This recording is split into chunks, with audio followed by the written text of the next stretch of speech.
I do want to talk about broccoli because our strategy for growing broccoli has evolved over the years. So when we first started growing broccoli, we thought of broccoli as the way that we did when we bought it from the store, which was you buy, a large head of broccoli at the store, and that's what we thought we had to grow, was this giant head of broccoli.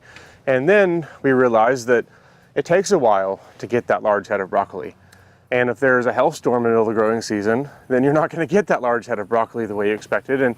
And broccoli has way more value than just that large head that it grows. I mean, this entire plant is edible. So once we learned that and we started just eating the leaves off of broccoli plants and things like that, we really started to value broccoli more. And now we've switched to growing broccoli varieties that are more sprouting in nature than ones that create these large heads. So this is a sprouting broccoli here, and it's going to create a bunch of side shoots that send off these little broccoli heads. And it's an easy, especially in the fall when you don't have as long of a season before it's going to get really cold, you're going to get way more broccoli out of a variety like that.